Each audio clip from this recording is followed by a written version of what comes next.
Welcome to Retirement Key Radio with Abe Abish. There is so much happening with news headlines that it often feels overwhelming. You try to escape. Maybe it's comfort food. Maybe it's an extra glass of wine. Or maybe you're binge watching everything on Netflix 3 times. We have to pay attention to what really matters to our financial lives. And Newsday is citing a survey that was done in early March when the markets first started dropping.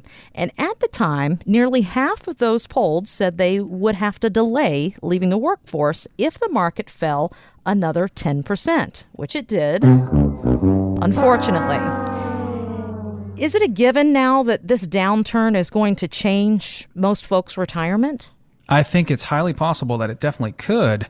Just think about what happened after 2008. A lot of people that were planning on retiring then had to work another 3 or 4 years just to recoup those losses. I think you'll see a lot of that once we hit, what the stock market lows are. I don't think we're anywhere near what the stock market lows are going to be right now for this year. I just don't believe that. I think the stock market has rebounded on not much good news at all. Yeah. And with near 30 million people unemployed, and I think we're going to start to see, foreclosures and some of the small businesses that aren't able to survive. I think we'll see a lot of that bad news come out in the second and third quarter of this year. And I personally think that we'll hit stock market lows somewhere in that time frame, maybe somewhere in between July and October.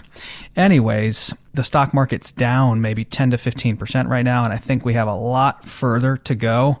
And so if you're thinking the market's rebounded and that's all there is to it this year, and you're just down 10 to 15%, given all this bad news we have, I would really encourage you to be really defensive in your thinking and be prepared for what I think will be a significant downturn, a much bigger drop when all this is said and done.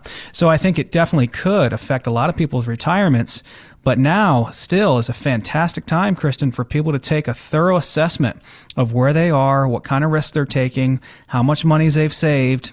We had a gentleman we spoke about several weeks ago who told me, you know what, Abe, I got out in cash last October of 2019 because I looked at what I had saved and I had enough. I figured out I had hit my retirement goals, and why risk what I have for something I don't need? I remember that. Right? So we just helped a lady who's in a really similar situation, and she lives in Alexandria. She is in her early 60s, and she's retiring next year from the federal government. She'll have a federal pension. She was also former military. She has a TSP. She's going to have Social Security. And she did something similar to this gentleman several weeks ago we talked about. And she kind of saw the writing on the wall. And before this downturn, she moved almost her entire TSP into the G fund, which most of us know is the safest fund in the TSP backed by government treasuries. It's very safe, but in April of 2020, that G fund is paying less than 1%. It's actually currently paying 0.875%. And that's because the Federal Reserve has lowered rates. They lowered rates twice this year. And so we're paying a price for really safe conservative investments. And the G fund is a classic example of that. Well, this lady wanted to know if she could indeed still retire come 2021. And because of her pension, because of her Social Security, and because of the amount of money she has saved, and because she moved a large chunk of that TSP into the G fund and didn't suffer a 10, 15, 30% drop, as most people did in March, she is going to be able to retire. That's wonderful news. And I love having those conversations with people. When people call in, a lot of times people call into the show, Kristen, they say, I'm calling in because I want to retire, and I would really like to know if I can retire within this year. Can you run all the numbers for us, put together a comprehensive plan for us, an income plan, and let us know if we can indeed retire? And I love people giving what we call the green light. Yes, you can retire. Here's why. Here's the roadmap. But, Mr. and Mrs. Jones, the money has got to be in these places for you to be able to do it. So this lady moved over almost her entire TSP into the G fund because she said, look, Abe, I'm retiring in a year. I don't want to roll the dice on my TSP account, right? And I do think we're going to see a pretty significant drop this year, an additional drop in the stock market. And, if that happens, hey, If I were her, I'd rather be earning 0.875% Right. as well, instead of being down 10, 20, 30% or whatever the market, is going to end up at for this year. So, for a lot of people, I think it could really change their retirements if they are taking on more risk than they need to. This lady, I thought, did a really smart thing, got really conservative, really defensive, and now she's in the position of control, right? Like she's pretty much essentially in cash or in very safe conservative investments, and now she's not in a vulnerable position where she's down anything in the market and wondering, hey, do I stick it out? Do I ride it out? Do I sell now? She can actually choose and sleep well knowing she hasn't lost anything and make decisions from that standpoint.